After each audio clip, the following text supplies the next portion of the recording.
Oke, kita ke Salam Mempesona. Aduh, Selamat terima malam. kasih Pak Yusuf. Ya. Ya. Gimana? Ya, selamat malam Pak Yusuf dan selamat Ya. malam Mbak Anita Handayani. Ya, selamat malam Pak Aditya Taliang. Kayaknya orang Oke. Padang nih ya, Taliang. Sumbawa, Bu, Sumbawa. Oh, Sumbawa. Ya. Ya, tetangganya Pak Syafruddin Ibrahim. Oke, boleh saya bertanya ke narasumber Pak Yusuf? Boleh, silakan. Oke, makasih Pak Yusuf. Mbak Adita begini ya, mohon maaf tadi ya, saya tidak sempat menonton dari awal videonya ya. Tetapi kalau dari judulnya saya bisa menangkap ya bahwasanya Mbak Anita ini sebelumnya dari Muslim, Mbak ya. Iya, jadi murtad gitu ya. Oke. Apa namanya? Sudah berapa lama Mbak murtadnya? Pertama 19 tahun, yang kedua 2 tahun baru. Maksudnya 2 kali murtad gitu ya Mbak ya? Ya, 2 kali murtad. Berarti Mas keluar dari agama Islam itu terakhirnya tahun berapa itu Mbak? 2009 keluar dari agama Islam pertama sebelum tanggal 1 Januari 2001, lalu masuk lagi 28 Juli 2019. Oh, oke. Jadi 19 tahun saya Kristen, lalu masuk Islam, lalu Kristen lagi sekarang. Oke. Cuma sebulan. Oke. Itu keluar dari Islam itu memang kenapa Pak? Alasannya apa? Apakah ada yang salah dengan agama Islam gitu? Kok sehingga sampai meninggalkan agama yang sangat mempesona terus masuk ke agama sebelah gitu loh. Nah, itu kenapa, Mbak? Ya, itu karena situasi ya. Situasi saya kan berada di tengah-tengah orang Islam ya. Alumni, orang udah pada tua ya. Udah 40 tahun lebih kita nggak ketemu. Udah pada tua, udah pada senior-senior. Itu kita lagi ada kegiatan alumni SMA Muhammadiyah 2 Yogyakarta di Jogja. Nah, pada saat itu saya sedang ada masalah dengan suami saya. Nah, awalnya saya masuk itu sebenarnya karena marah gitu. Tadinya nggak niat mau pindah, enggak lah. Orang saya dikasih uang untuk ikut temu alumni sama suami 3 juta gitu untuk ke Jogja, itu nggak ada niat. Itu tiba-tiba aja terjadi seperti itu, ya. Oke. Oh, berarti keluar dari Islam masuk ke agama sebelah itu berarti karena ada kekecewaan gitu Bu ya. Artinya Ibu pindah dari Islam itu tidak punya alasan berarti bahwasanya agama Islam itu agama yang salah, bukan begitu ya? Bukan.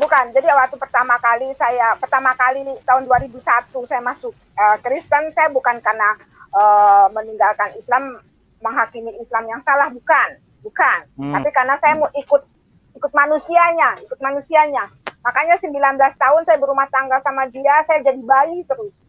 Tidak bertumbuh imannya. Makanya waktu di Jogja itu ada tawaran untuk jadi mu'alaf, buat saya nggak masalah. Karena saya bayi terus, nggak dewasa-dewasa iman Kristennya. Gitu.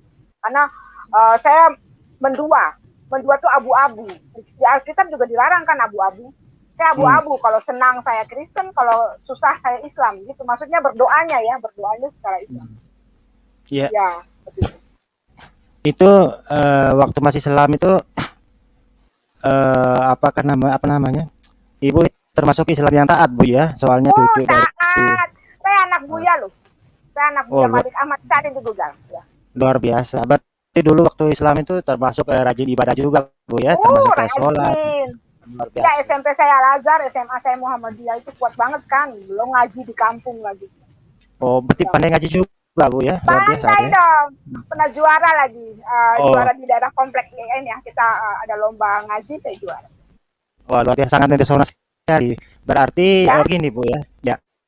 Mungkin untuk mohon maaf sebelumnya, tidak ada maksud yang aneh-aneh ya.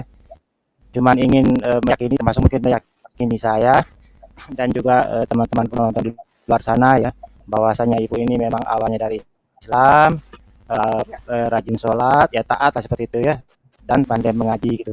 Kira-kira bisa enggak Bu ya? Kira-kira biar kita lebih percaya gitu kan, bahwasanya Ibu itu pintar ngaji. Kira-kira kalau untuk surat apa namanya? Surat eh, yang pendek-pendek itu seperti surat Al-Falaq itu hafal nggak Bu ya? Apa? Al-Falaq ya, Qul Alfa huwallahu ahad ya. ya, Al-Falaq Ya, ya. Qul huwallahu ahad kan Al-Falaq itu.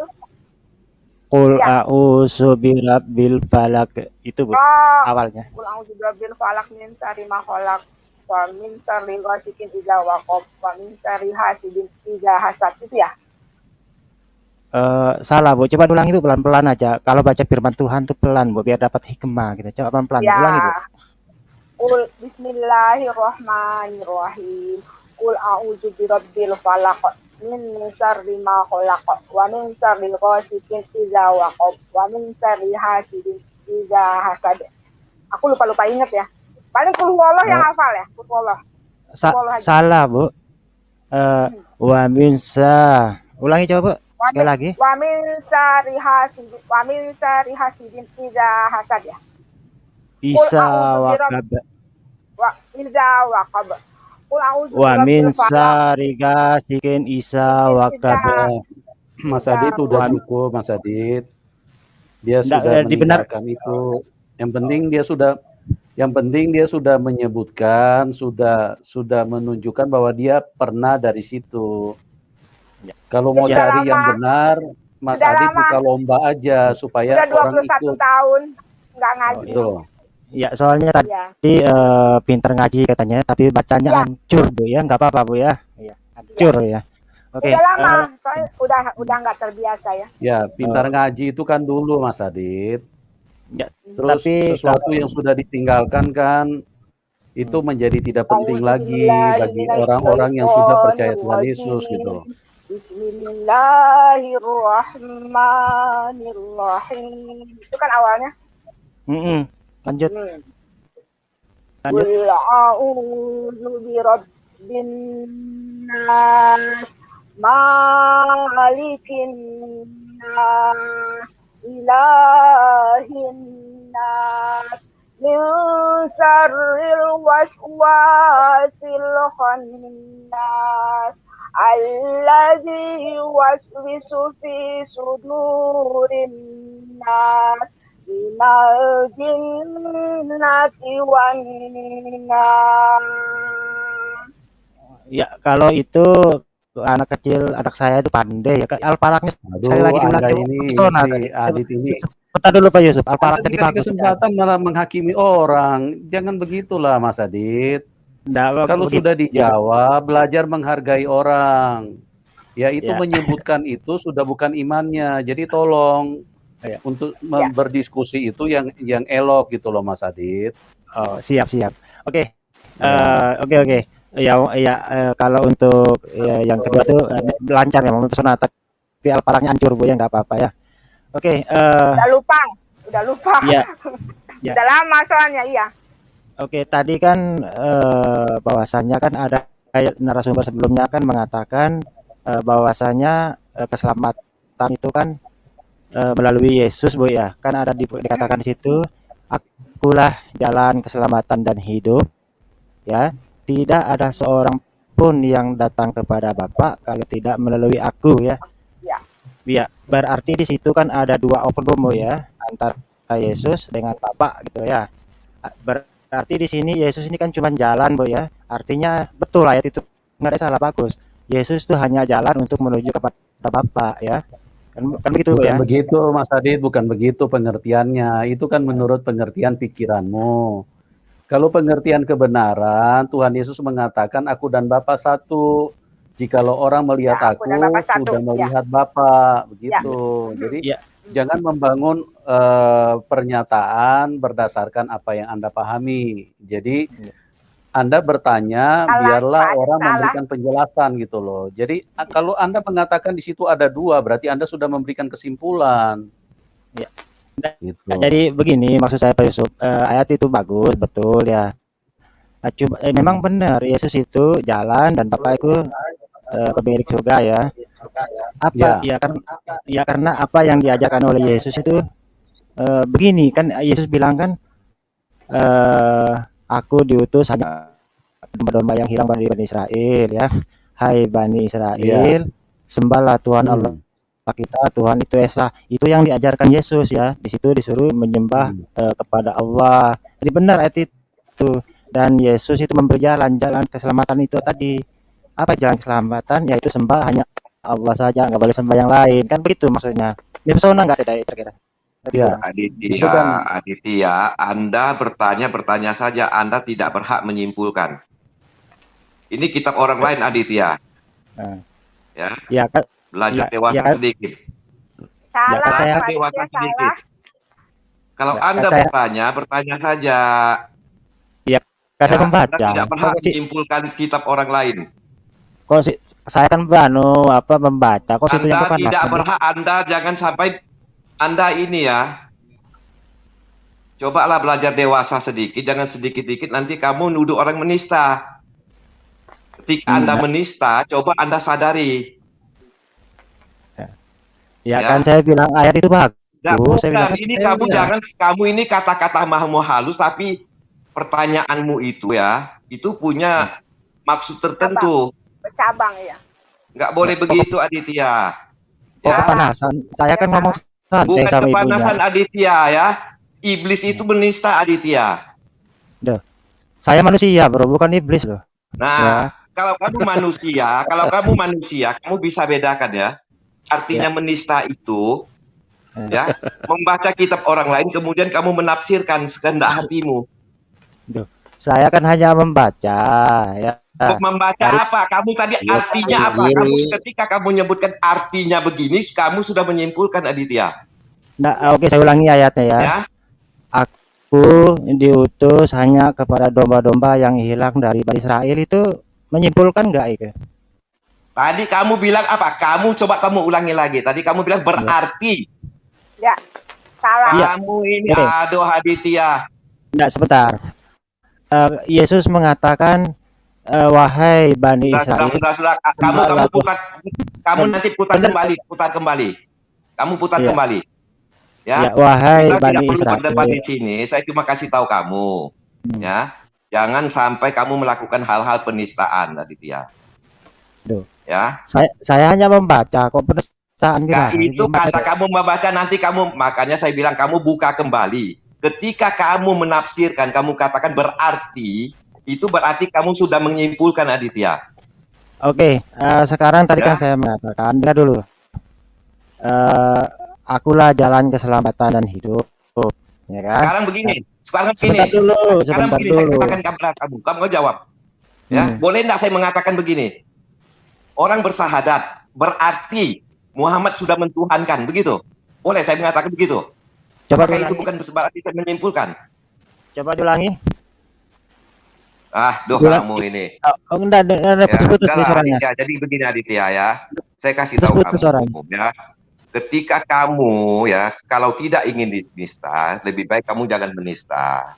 Masuk baik-baik. Kamu bertanya, jangan menyimpulkan. Ya. Saya cuma membaca tadi kan. Boleh kamu boleh mengatakan seperti itu. Kesimpulannya salah. Oh iya, kalau salah ya tinggal dibilang aja gitu, Bu. Ya bandingkan pintar Ibu Anita Andayani. Ya Ibu kalau salah diluruskan, Bu ya. Bagus ya. Oke. Oke. Makasih Ibu Anita ya. Terima kasih Pak Aditya ya. Terima kasih Pak Yusuf. Mohon maaf kalau ada kesalahan. Mohon maaf kalau ada keplesetan lidah ya.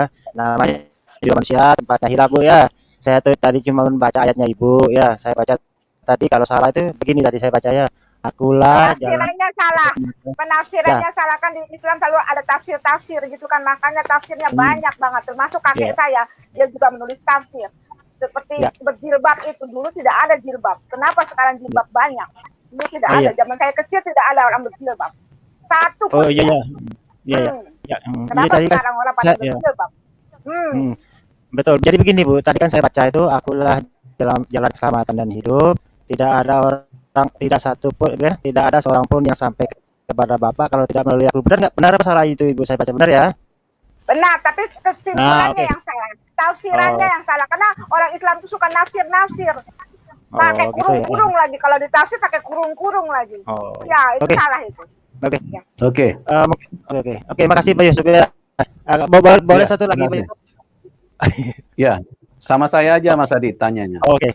Silakan. Oke, tadi Ibu tadi kan menanyakan bahwasanya masalah jilbab tadi Bu ya, betul ya? Masalah kerudung Bu ya. Nenek Begini, saya Bu. aja nggak pakai jilbab loh. Nenek saya istrinya Buya yo. Terus istrinya Buya Hamka juga tidak berjilbab, jangan salah. Dia cuma pakai kerudung. Oke. Tapi Tapi begini Bu, dulu. ya oke. Makanya Tapi saya begini benci banget Bu, dengan orang berjilbab. Karena di Oke. Al-Quran tidak ada.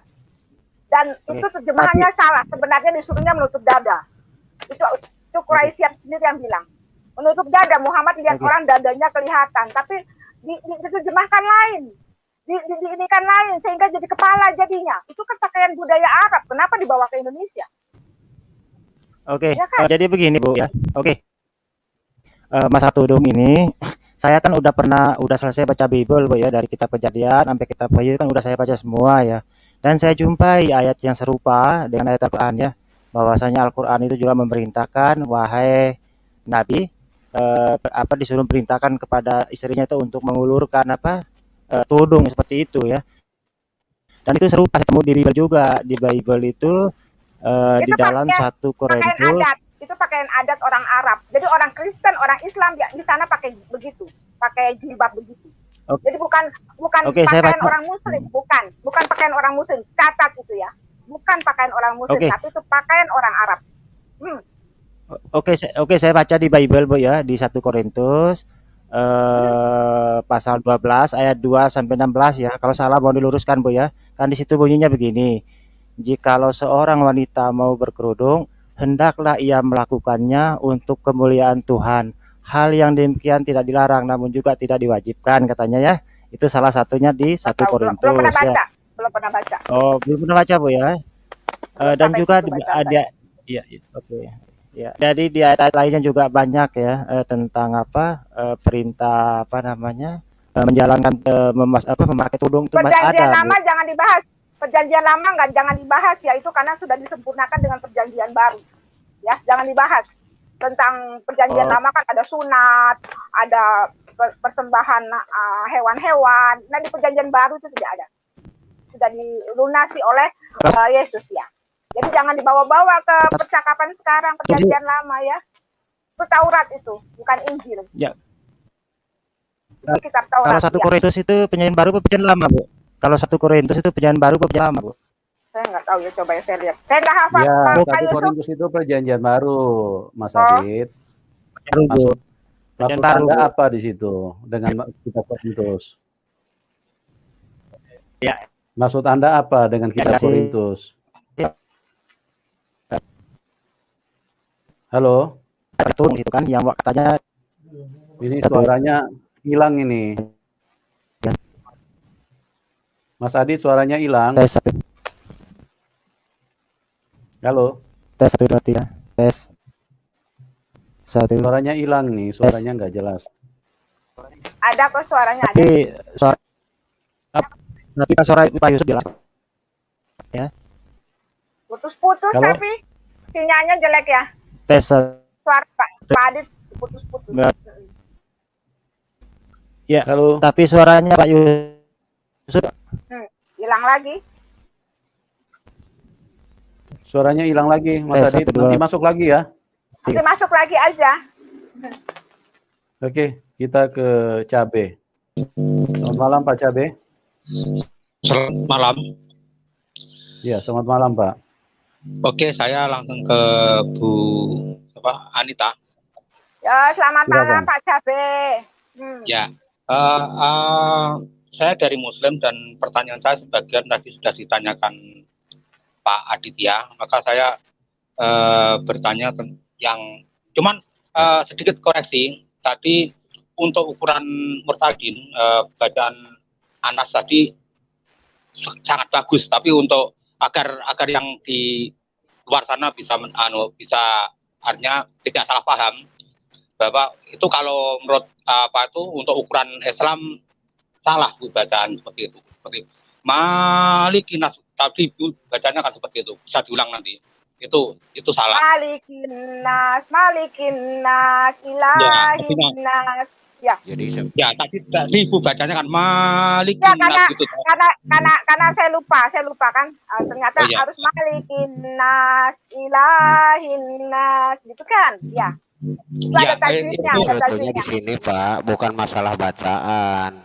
Ibu itu sudah mengutarakan yang penting pernah hafal. Iya.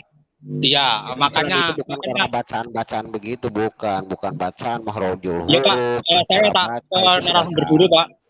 Tolong Pak, saya tak ke narasumber dulu. Itu sebetulnya tadi mau saya tanyakan, tapi karena sudah ditanyakan oleh Aditya, saya tidak bertanya tentang itu. Yang saya tanyakan adalah Ibu cucu dari pimpinan Muhammadiyah dan juga tadi SMA-nya juga di Muhammadiyah ya Bu ya? Ya, betul. Ya, Ibu bisa menyebutkan Ortum Muhammadiyah. Ya. Apa? Ortum Muhammadiyah, organisasi otonom Muhammadiyah itu apa saja?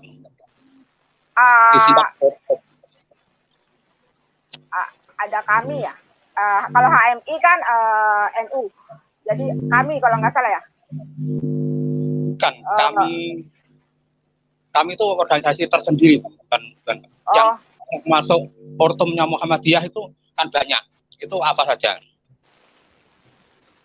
Saya kebetulan nggak masuk organisasi itu ya. Saya juga cuma dulu ikut tapak suci ya. Tapak suci silat itu saya ikut. Nah, tapak suci itu salah satu Ortum dari Muhammadiyah. Yang lain apa? Saya ikut. Apa ya? Nggak paham saya. Oke. Terima kasih kalau memang sudah sudah lupa atau enggak. Udah lupa, udah lama banget. Udah 22 tahun ya. Tadi 40 tahun ya. Nah, di komplek itu tadi kan Ibu menyatakan malu dikatakan tidak dicintai suami kan karena Ibu di komplek itu pernah menjadi guru ngaji ya tadi. Kenapa? Pernah jadi guru ngaji. Tadi Ibu menyatakan guru ngaji di komplek saya di Depok. Kalau di komplek IAIN belum. Iya, makanya di komplek Depok itu tadi Ibu pernah jadi guru ngaji ya. Iya, pernah. Tolong jadi guru ngaji. Sebutkan apa itu idgham bigunah dan idgham bila gunah itu yang gimana, Bu? Idgham bila gunah itu tajwid ini ya, belajar tajwid. Menjelaskan kata-kata misalnya qul huwallahu ahad, seperti gitu. Allahu samad, lam yalid wa lam yulad. Gitu seperti itu. Itu idgham apa itu ya? Aduh, lupa banget, udah lama banget saya belajarnya. Kalau itu kol-kolah Bu namanya. Oh, kol-kolah itu. Ya, idgham bila gunah dan idgham bila gunah itu yang bagaimana, Bu? Lupa ya, udah lama banget itu. Saya dulu ngerti itu, tapi sekarang lupa, maaf. Lupa banget Pak Cabe. Ya, Oke, yang lain ya, mungkin pertanyaan yang lain. Pertanyaan saya tadi sudah banyak yang ditanyakan Pak Aditya. Kemudian saya masuk ke pertanyaan tentang kekristenan dan ini silahkan dijawab. Saya tidak akan tidak akan mengomentari dan tidak membantah karena ini masuk ke wilayah kekristenan. Yaitu beberapa waktu yang lalu di channel ini ada yang bersaksi atau yang mutadin juga bahwa pernah mimpi dibawa ke neraka. Salah satunya penghuni neraka itu orang yang bercerai. Nah, apakah di dalam kekristenan berarti ibu itu kalau bercerai berarti tidak selamat menurut Islam, menurut kekristenan? Itu tanya ke saya ya? Tanya ke saya kan? Ya untuk ibu atau mungkin juga Pak Kasih Karunia kalau mau menjawab atau Pak Yusuf, silakan, saya tidak akan membahas ini. Saya akan jawab ya, saya akan jawab. Jadi di Kristen itu mengenal monogami, jadi cuma satu kali menikah. Adapun kalau dia bercerai itu adalah keinginan manusia itu sendiri. Jadi tidak ada di Alkitab boleh bercerai, itu tidak boleh. Makanya saya tetap hidup kudus, saya tidak boleh kawin lagi, Tidak boleh senang sama orang aja tidak boleh, karena di depan mata Tuhan suami saya adalah mas bidadari. Jadi itulah kenapa dibilang bahwa kawin itu hanya boleh sekali, dan kalau dia menikah lagi, bercerai boleh, ada di perjanjian lama boleh, tapi tidak boleh menikah lagi masing-masing, karena nanti diminta untuk saling introspeksi lagi, lalu nanti bersatu lagi. Nah, kalau dia menikah lagi, misalnya saya menikah lagi atau Pak Masudi menikah lagi, dia berzina sampai akhir hayatnya, dan itu tidak akan masuk surga, tidak akan menemukan kerajaan surga. Tuhan jijik melihatnya. Makanya saya hidup kudus. Saya tidak pernah senang sama orang dan tidak pernah pacaran lagi. Padahal saya dulu suka banget sama laki-laki, tapi sekarang sudah tidak. Gitu. Ya itu yang saya tanyakan, dari segi kekristenan bagaimana status ibu itu, kan ibu bercerai. Artinya, ya, tapi kan saya diceraikan, bukan saya minta. Saya diceraikan karena dia mau kawin. Nggak apa-apa ya? Nggak apa-apa. Yang penting saya jangan kawin lagi. Saya tetap hidup kudus. Jadi kalau dia kembali ke saya terima dengan hati terbuka, walaupun sudah disakiti ya. Dia sudah menikah lagi dengan wanita lain begitu. Tapi saya harus mau terima dia. Itu selalu bisikan Tuhan kepada saya. Setiap saya benci sama suami saya, selalu Tuhan berbisik kepada saya, dia suami kamu. Kamu harus memaafkan dia. Kamu harus lepaskan maaf buat suami kamu agar dia masuk surga. Itu. Oke Bu, seperti yang saya katakan tadi, karena ini wilayah kekristenan, saya tidak mengomentari dan tidak membantah, meskipun itu berbeda paham dengan saya, tapi itu silahkan untuk itu kan. Terima kasih Bu, waktunya dan juga terima kasih ya. Oke, selamat malam semuanya. Ya, selamat malam. Oke. Kita ke Mirwan. Mana Pak Mirwan, mana nih Pak Mirwan? Ya, silakan masuk lagi ya Pak Mirwan. Oke, kita ke Ayung. Selamat malam Mas Ayung. Ya, selamat malam Pak Yusuf. Senang bisa berjumpa kembali. Iya, bagaimana kabarnya? Alhamdulillah baik. Sehat Pak Yusuf. Sudah mau ikut Tuhan Yesus gimana? Boleh langsung ke Ibu Anita ya Pak Yusuf. Silakan. Selamat malam Pak Ayung. Ya, silakan Pak Ayung. Ya, saya mau bertanya, kalaupun nanti mungkin pertanyaan saya salah, bisa nanti Pak Yusuf meluruskan ya. Ya. Mohon maaf ini mungkin agak pribadi ini ya, Bu Anita. Kalaupun tidak mau menjawab nggak apa-apa. Ini tentang kesaksian tadi, Ibu pernah menikah sama Bapak ya, suami Ibu yang sekarang sudah bercerai. Apakah selama pernikahan itu Ibu bahagia, Bu? Iya, bahagia. Tapi kenapa kok bercerai, Bu? Dia yang ingin kawin lagi. Jadi dia yang berselingkuh. Kalau ujung-ujungnya berarti tidak bahagia ya Bu? Oh ya enggak, ya ujungnya ya tidak bahagia karena akhirnya bercerai kan. Tapi saya sama sekali tidak ada marah ke dia, tidak ada perasaan marah, tidak ada. Malah saya bersyukur dia kawin lagi. Kenapa? Jadi dia bisa tahu bahwa apa yang dia buat itu salah. Oh iya. Ya. Kalaupun keadaan ya Bu, kalaupun keadaan Ibu masih muda, itu mungkin nggak Ibu juga kawin lagi? Nggak usah, masih muda sekarang aja profesor ada yang suka loh sama saya. Tapi saya nggak mau, saya bilang saya mau hidup kudus. Iya, karena saya pintar. Saya banyak kepintarannya, hobinya banyak sekali, dan orang kagum kepada saya. Oh iya. Saya selalu juara. Itu pilihan Ibu ya, pilihan Ibu.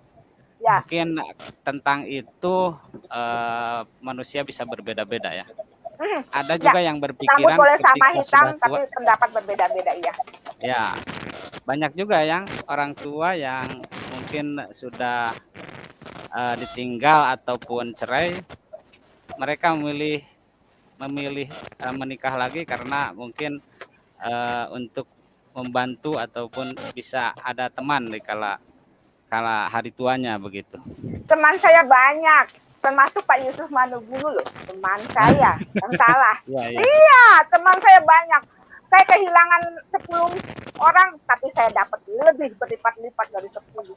Pendeta yang dekat sama saya ada 6 loh, pendeta offline. Yang setiap hari kirim firman Tuhan. Luar biasa kan. Anita dipegang oleh 6 orang pendeta. Oke. Padahal saya siapa? Saya bukan siapa-siapa. Gitu. Tapi ternyata 6 orang setiap hari rutin kasih saya firman Tuhan. Luar biasa kan? Ya, itu Tuhan yang berkarya, Roh Kudus yang buat. Ya, saya percaya itu. Oke, saya rasa sudah cukup ke Ibu. Pertanyaan selanjutnya saya rasa ini yang paling tepat menjawab adalah Pak Yusuf nih. Pak Yusuf, silakan. Nah, ya. Tentang di kekristenan ini ya. Apakah memang betul itu?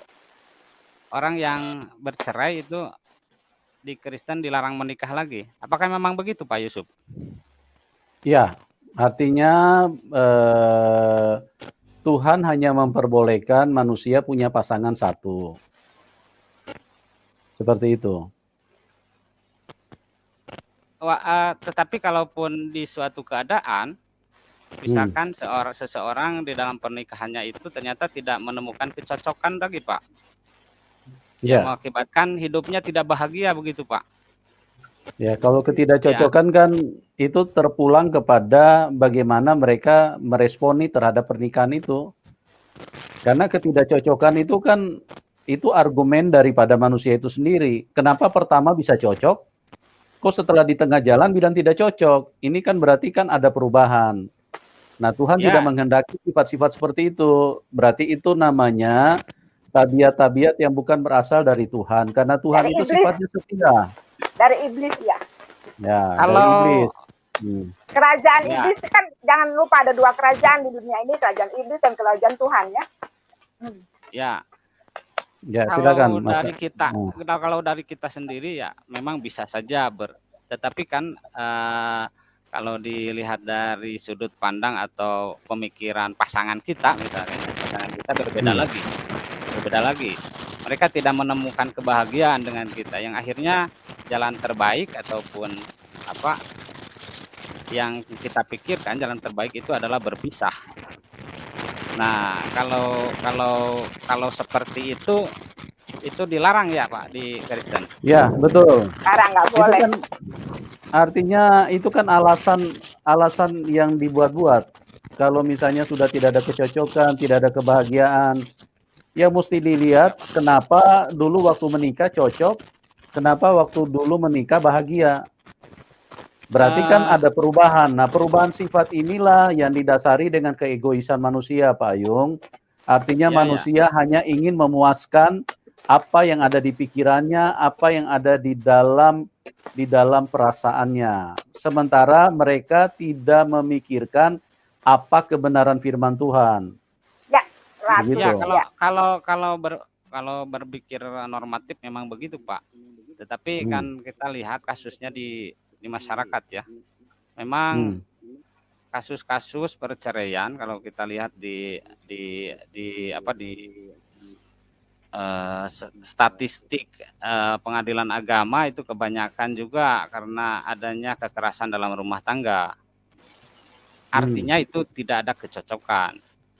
Misalkan dari kita lihat dari sudut pandang perempuan saja sebagai yang terbanyak korban kekerasan dalam rumah tangga.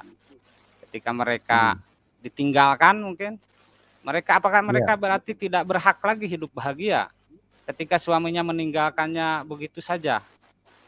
Dia tidak bisa menikah lagi. Artinya berarti dia tidak berhak lagi hidup bahagia. Kecuali di 1 Korintus 7 ayat 11 Pak itu. Ya, kecuali suaminya mati itu boleh. Oh ya, gitu ya. Ya. Itu saja yang saya tanyakan. Terima kasih. Saya juga tidak menyangka karena itu ranah kekristenan. Terima kasih Pak Ayung. Cuma ingin tahu saja ya Bu. Ya, terima kasih Pak Ayung. Terima kasih banyak. Ya, terima kasih juga Ibu Anita, Pak Yusuf. Saya terima kasih. mundur. Ya. Baik.